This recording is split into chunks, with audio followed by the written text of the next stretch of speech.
이사야 43장 다시 보십니다. 43장 10절에 하나님이 증인까지 세우신 거예요. 10절.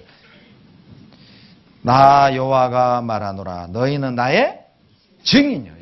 하나님이 여호와의 증인을 세우셨습니다. 여러분, 증인이 어떤 사람이냐면 어떤 사실을 증명하는 사람이잖아요. 그래서 뭐 교통사고 나면 목격자 찾습니다. 이렇게 프랭카드 걸죠. 왜냐하면 서로 잘못 없다는 거예요. 그런데 증인이 나타나서 본 바대로 말을 하면 누가 참말인지 누가 거짓인지 드러나잖아요. 하나님이 우상과 재판에서 이기기 위해 증거도 주셨고 증인도 세우셨어요. 그 증인이 누구냐? 바로 이스라엘입니다. 그 이스라엘을 여호와의 증인이라고 말하는 거예요. 무슨 뜻이냐면 이스라엘 역사를 보면 하나님의 살아계심과 성경의 사실임을 알 수 있다는 겁니다. 그래서 이스라엘을 여호와의 증인 이렇게 말하는 거예요. 그런데 우리나라에도 여호와의 증인이 있죠. 여러분, 다른 나라 사람은 여호와의 증인이 될 수 없습니다. 오직 이스라엘만 여호와의 증인입니다. 시편 147편 19절로 20절을 같이 읽습니다. 저가 그 말씀을 야곱에게 보이시며 그 율례와 규례를 이스라엘에게 보이시는도다. 아무 나라에게도 이같이 행치 아니하셨나니 저희는 그 규례를 알지 못하였도다. 할렐루야. 이스라엘 이외에는 이 야곱 이스라엘이거든요. 아무 나라에게도 이렇게 행한 적이 없어요. 구약의 여호와의 증인으로 세운 적이 없어요. 여러분, 오늘날 한국 사람은 여호와의 증인이 아니고 그리스도의 증인이죠. 우리는 예수 그리스도의 증인이지 구약의 여호와를 증거하는 민족은 오직 이스라엘밖에 없어요. 그렇다면 왜 이스라엘을 증인으로 세운 거냐? 여러 가지 이유가 있는데 가장 중요한 게 뭐예요? 알고 믿으라는 거예요. 여러분, 이스라엘 역사를 배워보잖아요. 알고 믿을 수 있어요. 많은 사람들이 믿음을 어떻게 오해하냐면 믿음을 교회를 열심히 다니는 거. 그래서 성경 강연회를 일주일 듣고 어떻게 성경 사실인 게 어떻게 믿어지냐고 이렇게 물어보면 10명 중 5명은 이렇게 얘기합니다. 예, 제가 좀 더 배워보랍니다. 이게 그 말에는 어떤 의미가 또 들어있냐면 어떻게 성경을 일주일 듣고 믿는다고 말합니까? 더 확인해 봐야지. 이렇게 생각을 하는 거예요. 여러분, 믿음이란 시간의 문제가 아닙니다. 예를 들어 봅시다. 자, 여러분, 이거 뭐예요? 예. 뭐예요? 컵이죠. 여러분, 오늘 보는 순간 50% 컵이에요? 100% 컵이에요? 몇 번 더 쳐다봐야 컵이라고 인정하겠어요?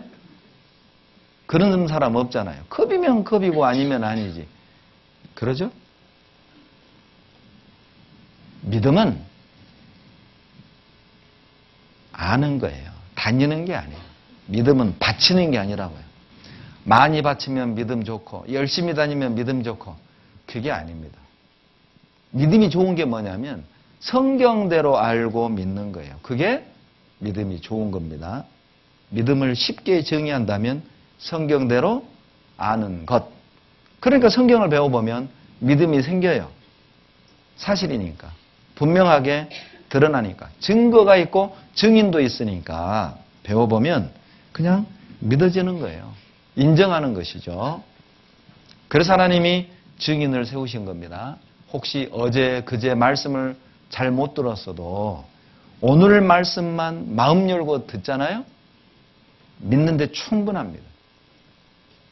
충분히 믿을 수 있어요. 알고 믿을 수 있어요. 자, 이스라엘 역사를 통해서 하나님이 증인으로 세운 목적이 뭐냐? 알고 믿으라고.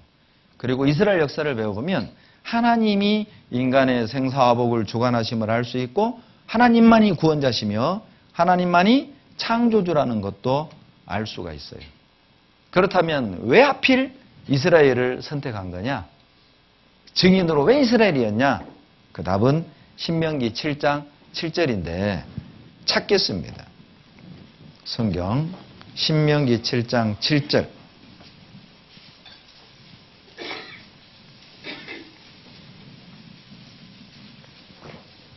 구약 273페이지 7장 7절 같이 읽습니다.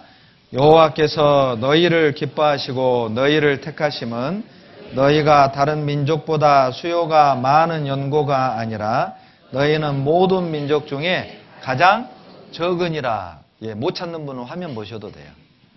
글이 잘 안 보이는 분은 화면 보세요. 노안들을 위해서 제가 써왔어요. 자, 왜 그 많은 민족 중에 하나님이 이스라엘을 여호와의 증인으로 선택하신 거냐? 뭐 여러 가지 이유가 있는데 가장 큰 이유는 당시 이스라엘은 가장 작은 민족이었어요. 가장 적은 민족이었어요. 자, 화면을 보시면 하나님이 이스라엘을 선택한 이유가 여러 가지인데 바로 이곳이 대한민국입니다. 그리고 이곳이 미쿡이에요. 이스라엘은 어디냐? 바로 정 가운데 있어요. 그래서 이스라엘 서쪽 바다가 지중해잖아요. 지구 중앙에 있는 바다. 그러니까 이스라엘은 놀랍게도 지구 중앙에 위치해 있습니다. 그리고 하나님이 이스라엘을 사랑하셨어요. 그리고 가장 작은 민족이었습니다. 그렇다면 왜 작은 민족을 선택했을까? 프랑스나 독일이나 그런 강대국을 선택하시지. 이유가 있어요. 여러분 제가 재밌는 영상을 하나 보여드릴 텐데 개구리하고 파리하고 싸우면 뭐가 이겨요? 당연히 개구리죠. 자, 개구리가 이기나 봅시다.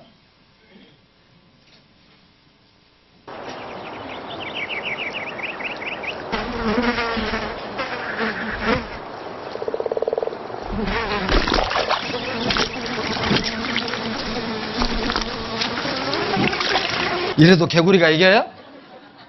세상에 이런 파리 없지요? 이 파리는 뭘 상징하냐? 이스라엘. 개구리는요, 이방 나라들. 이런 걸 기적이라고 그러잖아요. 예. 누가 봐도 이건 이길 수 없는 전쟁인데 이스라엘이 이겨요. 이걸 기적이라고 하는 거예요. 그러니까 하나님은 파리처럼 작은 이스라엘을 선택하셔서 엄청난 놀라운 기적을 통해서 보이지 않는 하나님의 존재하는 걸 알려주시는 거예요. 저들이 말하는 여호와 하나님이 참으로 계시구나. 그래서 의도적으로 작은 이스라엘을 선택하신 거예요. 왜? 하나님의 존재를 알리기 위해서입니다. 기적을 통해 하나님을 믿게 하고 그리고 그 살아계신 하나님의 말씀을 유대인들이 바다 기록한 게 구약이잖아요. 구약 말씀대로 예수님이 오셔서 구원을 이루셨고 이루신 구원을 기록한 것이 신약입니다. 그리고 그 복음이 온 세상에 전해지면 인류 역사는 끝나요. 영원한 천국, 영원한 지옥으로 운명이 갈립니다. 이것이 이스라엘을 통한 하나님의 계획이에요. 그래서 학자들은 이스라엘을 하나님의 시간표다 이렇게 말을 해요. 이스라엘 역사를 배워보면 하나님이 계획하신 인류 역사가 어디쯤 가고 있는지를 분명히 알 수 있거든요. 그래서 이스라엘 역사를 배우는 건 중요합니다. 특히 마지막 시대를 사는 우리와 이스라엘은 아주 밀접한 관계를 가지고 있어요. 요즘 이스라엘 모르는 사람 없잖아요. 내일 제가 그 예루살렘에 대해서 다시 말씀을 드릴 텐데 이스라엘은 여호와의 증인입니다. 우리나라 전 세계의 근현대사에 막대한 영향을 끼치고 있어요. 그것이 성경에 미리 기록이 되어 있고 기록된 대로 지금 역사는 성취되어 가고 있습니다. 자, 이스라엘을 선택하는 장면이 창세기 12장에 나와요. 창세기 12장 찾겠습니다. 이스라엘이 여기에 등장합니다. 처음. 창세기 1장부터 11장까지는 온 인류의 역사거든요. 근데 12장부터 구약 전체가 이스라엘 역사라고 보시면 됩니다. 바로 이제 11장과 12장, 12장에서 이제 이스라엘 역사가 처음 등장을 해요. 12장 1절로 2절 같이 읽습니다. 여호와께서 아브라함에게 이르시되 너는 너의 본토 친척 아비집을 떠나 내가 내게 지시할 땅으로 가라. 내가 너로 큰 민족을 이루고 내게 복을 주어 내 이름을 창대케 하리니 너는 복의 근원이 될지라. 자, 화면 보시면 이 아브라함이 우리가 알고 있는 아브라함이에요. 창세기 17장에서 아브라함으로 고쳐줍니다. 하나님이 아브라함에게 세 가지 약속하시죠. 지시할 땅으로 가라. 이 땅이 바로 지금 그 가나안 땅, 이스라엘 땅입니다. 이 구절 때문에 팔레스타인과 이스라엘이 그렇게 땅 싸움 하는 거예요. 이스라엘 사람들은요, 성경 봐라. 등기가 성경에 있다. 이거 우리 땅이다. 하나님이 주신 땅이다. 팔레스타인 사람들은요, 우리 조상들이 수천 년을 살아왔던 땅이다. 그래서 싸우는 거예요. 이렇게 얘기하면 왜 그 하나님 남의 땅을 그렇게 이스라엘에게 줘가지고 싸움을 시키냐? 여러분, 땅 주인 누구예요? 하나님의 땅 주인이 세입자 나가라는데 무슨 상관이에요? 그리고요, 성경 보면은요, 팔레스타인 사람들이요, 쫓겨날 짓을 했어요. 입에 담을 수 없는 죄를 지었습니다. 입에 담을 수 없다고 하니까 더 궁금해지죠? 집에 가서 성경 읽어보세요. 출애굽기, 신명기 읽어보세요. 정말 낯이 뜨뜻한 아주 폐륜적인 죄를 지어요. 그래서 하나님이 팔레스타인을 쫓아버린 거예요. 저주입니다. 죄에 대한 저주예요. 이유가 있어서 그렇게 하신 거예요. 이게 바로 하나님이 약속한 땅이 가나안 땅이고요. 그리고 내가 너로 큰 민족을 이루게 하마. 바로 이 큰 민족이 이스라엘입니다. 그리고 세 번째, 복의 근원이 되게 하마. 바로 이스라엘에 예수님이 오셔서 우리를 구원해 주실 것을 예언한 겁니다. 자, 이 예언대로 갈대아 우르에서 살고 있던 아브라함이 하란을 거쳐서 가나안 땅으로 들어가요. 하나님이 약속한 땅입니다. 그리고 그 민족은 이스라엘이고 복의 근원은 예수님이 이 땅에 오셔서 구원을 해 주실 것을 말하는 거예요. 그래서 여러분, 마태복음 1장은 구약과 신약을 연결해 주는 브릿지다, 이렇게 말을 해요. 마태복음 1장에 족보가 나오는데 유대인들이 족보를 아주 중요하게 여기거든요. 의도적으로 신약의 첫 시작을 족보로 시작한 거예요. 바로 구약의 연장선상에서 이스라엘 사람들은 구약에 아주 능통하잖아요. 그 구약의 예언대로 예수님이 이 땅에 오셨다는 사실을 증거해 주는 내용입니다. 마태복음 1장이. 근데 저는 구원받기 전에 마태복음 1장을 항상 읽었다 치고 넘어가요. 왜냐하면 남의 집 족보 알아서 뭐하게. 누가 누구 낳고 누가 누구 낳고 누가 누구 낳고 뭐 저에게는 관심이 없었어요. 그렇게 중요한 줄도 몰랐고 그냥 읽었다 치고 그냥 예수님 탄생 부분부터 읽었어요. 늘 다른 교회를 다닐 때. 근데 구원받고 마태복음 보니까요, 이건 아브라함과 다윗의 자손 예수 그리스도의 세계라. 예수님의 족보거든요. 구약의 성취를 증거하는 거예요. 아주 중요한 내용입니다. 아브라함의 후손으로 실제 예수님이 이 땅에 오셨어요. 복의 근원이 되게 하마. 창세기 12장을 성취하신 겁니다.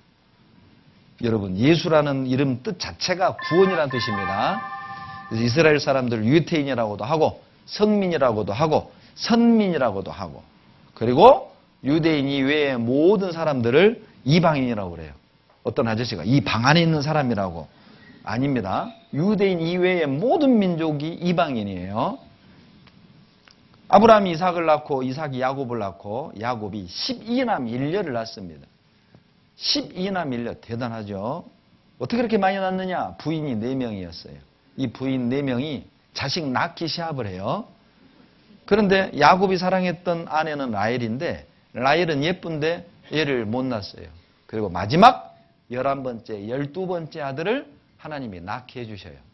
그러니까 이 야곱이 얼마나 요셉을 예뻐했는지요. 사랑하는 라헬에게서 태어났고 늦둥이인데다가, 그리고 성경에 보면 아주 잘생겼고요. 또 똑똑했다고 나와요. 그래서 요셉에게만 우리식으로 말하면 명품 옷 입히고 이복 형들에게는 5일 장표를 입힌 거예요. 성경에 5일 장표 그런 거 없어요. 예를 드는 거예요. 그러니 형들이 좋아할 리 없잖아요. 그래서 요셉을 애굽의 노예로 팔아버립니다. 그러니까 요셉은 실은 기네스북에 오를 만한 인물이에요. 최초로 인신매매 당한 사람. 그런데 여러분, 요셉은요, 믿음의 사람이었습니다. 시편에 보면은요, 하나님이 나를 보낸 거야, 이렇게 믿었어요. 여러분 생각해 보세요. 만약 여러분 가족이 한 30만 원 받고 저 신안 무인도에 새우잡이로 여러분을 팔았다. 여러분은 세월을 어떻게 보낼 것 같아요? 술로 폐인이 되든지 아니면 복수의 칼을 갈든지. 그러죠? 그런데 요셉은요. 하나님이 보낸 거야. 이러니 하나님이 복 안 주겠어요? 애굽의 서열 2위까지 올려주셔요. 총리가 됩니다. 그리고 전 세계 흉년이 들고 애굽의 식량을 사러 온 형들과 만나요. 그리고 70명의 야곱의 가족이 아예 애굽으로 이민 갑니다. 성경엔 애굽이라고 되어 있는데 이집트예요. 이집트. 이집트로 아예 이민을 가요. 그리고 문제가 생겨요. 요셉도 죽고 요셉을 알던 왕도 죽고. 그런데 이 이스라엘 사람들은 돈을 버는 능력이 있거든요. 조금에 가르쳐 드릴게요. 그러니까 이집트 사람들이 볼 땐 이 불안한 거예요. 우리 속담에 이런 거 있죠. 굴러온 돌이 박힌 돌 뽑는다. 텃세 부리는 거예요. 그래서 외지인이 뿌리 못 내리게.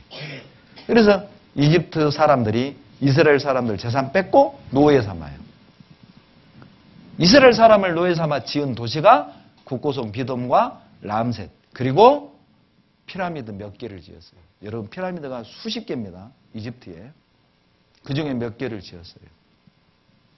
그리고 하나님이 모세를 통해 400년을 노예 생활하던 이스라엘을 탈출시켜요. 근데 그 탈출시키는 과정이 있는데 하나님이 애굽에 10가지 저주를 내립니다. 이집트 왕이 안 놔주니까 10가지 재앙을 내리고 그리고 애굽 왕이 나가라 도망 나오는 거예요. 그런데 그 10가지 재앙이 바로 화면에 있는 이런 것들입니다. 물을 피로 만들고 개구리가 가득 차고 이가 가득 차고 파리, 악질, 독종, 우박, 메뚜기, 흑암 큰아들 죽는 장자제요. 근데 여러분 이 내용이 출애굽기에만 나와 있는 게 아닙니다. 멤피스에서 이집트 파피루스가 발견이 됐어요. 이집트 역사책이라고 보시면 됩니다. 그 파피루스가 이것입니다. 아이퓨어 파피루스입니다. 이 내용을 해독을 했는데 이 내용에 어떤 것이 들어갔냐면 이 아이퓨어 파피루스의 기록 연대는 출애굽하고 한 100년 지난 뒤에요. 그러니까 아주 근접한 시간대죠. 그 내용을 해독한 결과 아이퓨어 파피루스와 출애굽기가 너무너무 일치한 거예요. 몇 가지를 소개해드리면 물이 피로 변했다. 가축 재앙, 우박 불재앙, 메뚜기 재앙, 흑암 재앙, 장자 재앙. 그리고 이스라엘 사람들이 구하는 건 다 무엇이든 내줬다. 이런 내용들이 아이퓨어 파피루스에도 그대로 기록이 되어 있는 거예요. 왜? 역사적 사건이었거든요. 그래서 성경 기록과 이집트 역사 기록이 일치하는 겁니다. 자, 이거 보시면 이집트에서 요셉의 곡식 창고를 발굴한 거예요. 고고학자들 틀림없다고 확인했고요. 바로 이것입니다. 창고가 이렇게 생겼어요. 건축물이죠. 멋진 건축물입니다. 여기다 이렇게 곡식을 쌓아요. 여기서 이렇게 구멍에서 곡식을 뺐으면 줄어들겠죠. 줄어들면 이쪽에 있는 곡식들이 이 통로로 이리 다시 모아서 채워요. 아주 과학적인 창고를 만든 겁니다. 그리고 여기에 지금도 이집트에 가면은 보세요. 이게 수로입니다. 수로. 이 수로 이름이 뭐냐? 바흐르 유셉이에요. 바흐르 유셉. 무슨 뜻인 줄 아세요? 요셉이 만든 수로 그런 뜻이에요. 요셉의 수로. 요셉이 흉년을 준비하기 위해 만든 수로가 지금까지 있는 겁니다. 그리고요. 이집트에서 왕 다음으로 버금가는 권세가 집이 발견이 됐어요. 우리나라 조선시대에도 어때요? 방을 100칸짜리를 못 만들었습니다. 반역이라고 했어요. 그래서 아무리 돈이 많아도 방을 99칸까지 만든 것처럼 이집트에도 그런 법이 있답니다. 집에 들어가는 기둥 개수가 몇 개 미만으로 해야 돼요. 그 이상을 하면 왕권에 도전을 한다고 다 잔멸시켜버린 거예요. 그런데 이 기둥의 개수가 왕 다음에 권세가라는 거예요. 더 놀라운 건, 자, 이 집에서 하지만 이집트에 봉사하며 기근으로부터 나라를 구한 영웅이라면 이 정도 보상은 충분히 생각해 볼 수 있겠죠. 요셉의 집이었습니다. 요셉의 집. 왜 요셉인 줄 알았느냐? 그 집 주인의 흉상이, 동상이 발견됐는데 보세요. 이 헤어스타일. 이 헤어스타일은 이집트 사람 헤어스타일이 아닙니다. 여러분, 우리 조선시대 그 사극 드라마에 머리 양쪽 다 없고 가운데 머리만 이렇게 쫙 쪽들이 올린 사람. 어느 나라 사람이에요? 일본 사람이잖아요. 헤어스타일 보면 딱 이 머리 없고 요거 일본 사람이잖아요. 헤어스타일 보면 일본 사람인 거 알죠? 이스라엘 사람 헤어스타일입니다. 이 헤어스타일이. 그리고 벽화에 그려진 집 주인이 입고 있는 이 옷은 우리나라로 말하면 조선 색동저고리, 이스라엘 전통 옷입니다. 그래서 집 주인은 유대인이다. 그럼 누구냐? 이만한 권세를 가진 사람이 요셉이다. 밝혀낸 거예요. 뿐만 아니라 제가 시카고 갔을 때 서점을 갔습니다. 이 두 개 블럭이 이스라엘에 관한 책이에요. 역사책이 있어서 무심결에 뽑아서 딱 펼쳤는데 제가 깜짝 놀랐어요. 지금도 내가 참 후회되는 게 그 책을 사왔어야 되는데. 근데 그 책이 20만 원이에요. 미국 책값 엄청 비쌉니다. 그래서 못 사오고 우리 시카고 목사님이 망을 보고 제가 디카로 찍어 왔어요. 창피하지만. 어떡할 거예요? 20만 원 아껴야죠. 보세요. 이거예요. 자, 이 영어 읽어보세요. 영어 그러지 말고. The Death of Joseph. 요셉의 미라입니다. 여러분, 창세기 50장에 요셉의 시체를 미라로 만들었을 뿐만 아니라 요셉이 죽기 전 자기 후손들에게 유언을 이렇게 남겨요. 언젠간 하나님이 애굽에서 탈출시킬 거다. 그때 내 시체 가져간다고 약속해라. 약속합니다. 그 미라 가지고 나왔습니다. 50장, 창세기 50장 26절에 보시면 요셉이, 화면 보세요 그냥. 요셉이 110세의 죽음에 그들이 그의 몸에 뭘 넣었어요? 향재료 넣은 거예요. 미라 만든 거거든요. 이거 미라는 부자만 만듭니다. 미라 만드는데 오늘날 돈으로 약 1억 이상이 들어가요. 그러니까 부자만 미라를 만들 수 있어요. 그리고 25절에 요셉의 유언이 나오죠. 요셉이 또 이스라엘 자손에게 맹세시켜 이르기를 하나님이 정녕 너희를 권고하시리니 너희는 여기서 내 해골을 메고 올라가겠다. 하라! 내 시체 가져간다고 약속해라. 하나님 애굽에서 탈출시킬 텐데 그때 꼭 내 시체 가져가라. 그때 메고 나옵니다. 실제 메고 나왔습니다. 그 요셉의 미라를 발견한 거예요. 성경은 재밌는 이야기가 아니에요. 한참을 도망 나오는데 앞에 홍해바다가 딱 버틴 겁니다. 뒤에는 이집트 군인이 죽이겠다고 쫓아오고. 자, 출애굽기 14장을 보시죠. 출애굽기 14장 21절 22절입니다. 21절 22절 같이 읽겠습니다. 모세가 바다 위로 손을 내어 민데 여호와께서 큰 동풍으로 밤새도록 바닷물을 물러가게 하시니 물이 갈라져 바다가 마른 땅이 된지라. 이스라엘 자손이 바다 가운데 육지로 행하고 물은 그들의 좌우에 벽이 됐어요. 하나님이 홍해바다를 갈라버린 겁니다. 그리고 이스라엘 백성이 그 홍해바다를 건너는 동안 하나님이 불기둥으로 이집트 군대가 쫓아오지 못하게 막고 있었어요. 이스라엘 백성이 다 건너고 나니까 불기둥이 사라집니다. 그리고 이집트 군대가 쫓아서 홍해바다까지 들어옵니다. 그때 하나님이 홍해바다를 합쳐서 전부 다 수장시켜요. 28절. 23절. 애굽 사람들과 바로의 말들, 병거들과 그 마병들이 다 그 뒤를 쫓아 바다 가운데로 들어오는지라. 들어왔죠. 28절 다 같이 읽죠. 물이 다시 흘러 병거들과 기병들을 덮되 그들의 뒤를 쫓아 바다에 들어간 바로의 군대를 다 덮고 하나도 남기지 아니하였더라. 하나도 남김이 없이 다 죽였습니다. 이게 사실일까요? 확인합시다. 여러분, 요즘은 이제 이런 세계사책 보기가 어려운데 95년판 세계사책입니다. 이 세계사에 어떤 내용이 나오느냐. 58페이지에 헤브라인은 유대인입니다. 유목민족으로 기원전 1500년경 메소포타미아에서 가나안으로 이동하였다. 일부는 기근으로 이집트로 이주하였으나 파라오의 바로죠. 탄압이 심하여 모세의 인도로 이집트를 탈출하여 가나안으로 되돌아왔다. 출애굽기 내용이 세계사책에 나와요. 이게 뭐예요? 역사란 뜻이잖아요. 설화가 아니라니까요. 이야기가 아니라니까요. 역사라니까요. 세계사라니까요.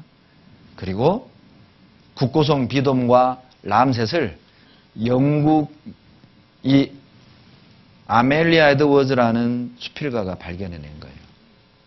유대인들이 노예로 비돔과 람셋을 만들었는데 그 람셋입니다. 발견이 됐습니다. 그리고요. 이집트 왕은요. 썩지 않게 미라로 만드는 풍습이 있죠.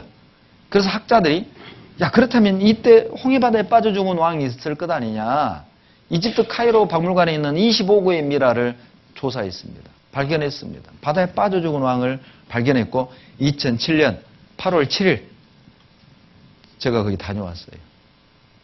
그러니까 바로 이집트 카이로 박물관입니다. 여기 보시면 이 사람이 저고요. 이분이 가이드였습니다. 제가 이렇게 물었어요. 자, 이 선생님은 홍해바다에 빠져 죽은 왕이 누구라고 생각하세요? 이분이 이렇게 대답했어요. 메르네프타하입니다. 왜 메르네프타하가 홍해바다에 빠져 죽은 왕이라고 믿습니까? 예, 그 왕의 비석 때문입니다. 조금 보여드리고 설명할게요. 이 카이로 박물관에 들어갈 때도 돈 내고 2층에 미라방에 들어갈 때 또 돈 내요. 여기 보시면요. 25구 이집트 왕 유체 사인 조사했는데 19조 메르네프타가 바다에 빠져 죽은 왕이라는 걸 발견해낸 거예요. 여러 가지 이유가 있는데 첫째, 보통 미라는 젓갈색인데 메르네프타만 흰색이에요. 여러분 익사체는 탈색됩니다. 여러분 목욕탕 오래 들어갔다 나오면 탈색되잖아요. 뽀얘지죠. 그리고 두 번째, 얼굴이 일그러져 있어요. 쭈글쭈글해지죠. 세 번째, 눈썹을 물감으로 그렸어요. 모공이 커지니까 털이 빠집니다. 네 번째, 물고기에게 뜯어먹힌 듯 귀가 없어요. 그리고 다섯 번째, 몸에 소금기로 덮인 부분이 있어요. 누가 감히 왕 몸에다 소금을 뿌려요? 강고등어도 아닌데. 생각해봐요. 익사체 건져서 미처 닦지 못한 부분에 소금기가 잔류된 거죠. 결정적인 여섯 번째입니다. 여섯 번째 이유가 있어요. 그게 뭐냐면 이 비문에 이스라엘은 괴멸되어 이미 그 자손은 없다. 여러분 400년을 이집트에서 노예 생활했는데 기록에 이스라엘이 안 나옵니다. 이집트 역사 기록에 이스라엘이 안 나와요. 400년을 노예 생활했는데 철저히 감춘 거죠. 그런데 유일하게 이집트 역사적 기록에 딱 한 번 이스라엘이 나오는데 메르네프타 비문입니다. 이스라엘은 괴멸되어 없다. 이것도 더 놀라운 것이 자, 그 비문을 보여드릴게요. 요겁니다. 약 3m인데요. 자, 여기에 보면 성경 인물지리 대사전에 보면 여기에 출애굽의 바로가 바로 메르네프타다라고 나와 있고 그 비문의 내용을 여기다 써놨어요. 바로 그 치세에 만들어진 그 노래를 비문에 새긴 겁니다. 이런 내용이에요.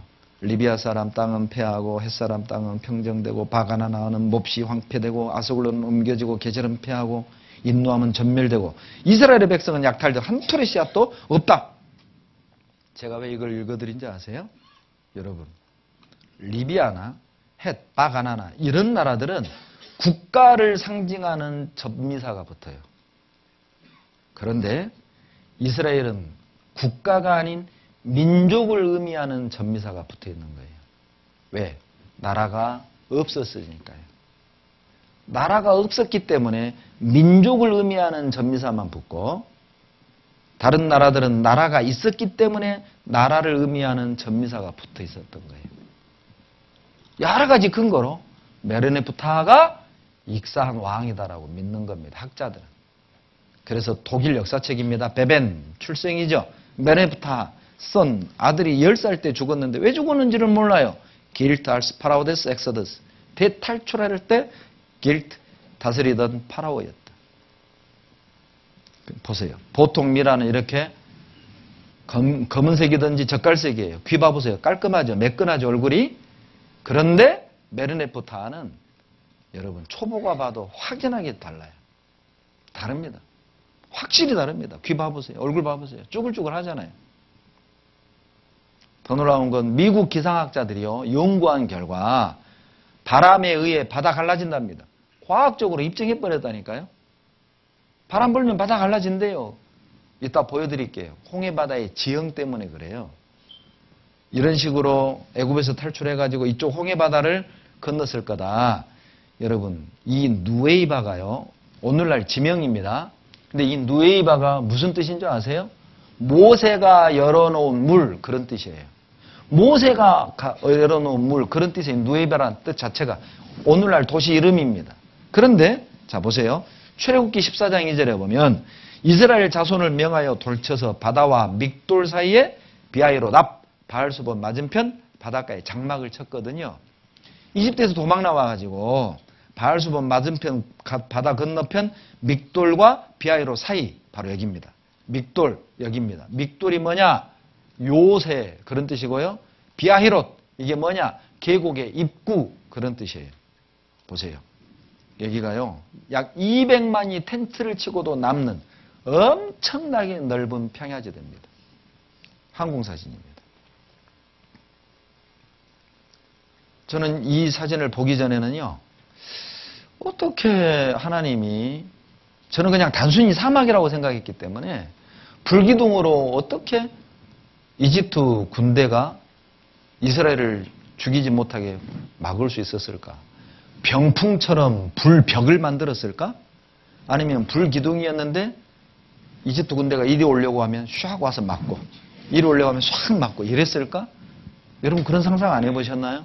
저는 그런 상상을 늘 했어요. 출애굽기를 읽을 때마다. 그런데 놀라운 지형을 한번 보세요. 이 넓은 평야지대로 들어오는 유일한 길은 이 계곡 하나입니다. 이 계곡을 불기둥으로 쫙 막아본 거예요. 올 수 없습니다. 마차 못 달려옵니다. 그래서 여기가 믹돌, 여기가 비하이롯. 바로 여기죠. 항공사진이에요. 유일한 길입니다. 여기를 불기둥으로 막아버린 거예요. 그 믹돌 요새를 발견했고요. 그리고 비하이롯. 이 입구를 이렇게 불기둥, 구름기둥으로 딱 막으면 어디로 들어올 길이 없어요. 그리고 이 부분을 바다를 가르셨어요. 이 부분입니다. 바로 여기가 비하이롯이고요. 이 부분. 왜 이 부분이냐? 이 지형을 보세요. 여러분, 이 부분까지는 평평한 지대입니다. 여기서부터 갑자기 절벽이에요. 절벽이에요. 이 부분으로 건너갈 수밖에 없어요. 건너갈 예상 길입니다. 이렇게 돼 있어요. 보세요. 이렇게. 평평한데 갑자기 낭떠러져요. 그러니까 이쪽으로 바닷물을 벽이 되게 한 거예요. 그리고 건너가신 거예요. 건너가게 했던 거죠. 여기 누에이바라는 뜻이 What of Moses opening. 모세가 열어놓은 물이라는 뜻입니다. 이 누에이바라는 뜻 자체가. 그리고 자 그러면 바닷속에 흔적이 있을 것 아니냐. 들어갔어요. 로봇 카메라 실제 스킨스쿠버가 들어갔어요. 그리고 뒤지기 시작했는데 보세요. 놀라운 걸 발견했습니다. 바닷속에서 마차 바퀴들이 발견된 거예요. 이건 합금으로 돼 있기 때문에 산호초가 달라붙질 못해서 원본 그대로 보존된 거예요. 이건 산호초가 붙어 있는 거고. 또 이 마차 바퀴 휠은 이집트 시대 벽화를 보면 모세가 탈출했을 그 당시 휠하고 똑같이 생겼어요. 그리고 뼈가 발견됐는데 요겁니다. 산호초가 붙어 있죠? 잘라봤더니 뼈예요. 말뼈. 그리고 여기는 사우디 쪽에서 들어갔습니다. 요르단 쪽에서. 그런데 요르단 쪽에서도 마차 바퀴가 발견된 거예요. 이렇게. 여러분 어떻게 생각하세요? 이게 다 우연입니까? 아닙니다. 생각해 보세요. 어떤 분이 그러더라니까요. 아니 저 목사님이 어제는 배가 산에 있다더니만 오늘은 마차가 바닷속에 있다네? 그러게 말입니다. 마차가 육지에 있어야 하고 배는 바다에 있어야 하는데 이게 반대잖아요. 아라랏산은, 노아의 방주는 아라랏산에서 발견되고 이집트 마차는 바닷속에서 발견되고 성경대로잖아요. 생각해봐요. 여러분, 왜 하나님이 홍해바다를 건너게 했을까요? 이유가 있습니다. 이거 보실래요? 굳이 홍해바다를 건너게 한 이유가 있어요. 신명기 4장 34절로 35절 같이 읽습니다. 어떤 신이 와서 시험과 이적과 기사와 전쟁과 강한 손과 편팔과 크게 두려운 일로 한 민족을 다른 민족에게서 인도하여 낸 일이 있느냐? 이는 다 너희 하나님 여호와께서 애굽에서 너희를 위하여 너희의 목전에서 행하신 일이라. 이것을 내게 나타내심은 여호와는 하나님이시오 그 외에는 다른 신이 없음을 내게 알게 하려 하십니다. 다른 신이 없음을 알게 하려고 의도적으로 바다를 가르신 거예요. 여러분, 이런 신 보셨어요? 400년 동안 한 민족을 다른 민족 속에서 노예 생활시켰다가 400년 만에 탈출시키고 바다를 갈라가지고 건너오게 하고, 이런 신 봤냐고요. 그런 신은 없습니다. 어떤 경전에도 그런 역사적 기록은 없어요. 여러분, 이적이라고 그랬죠?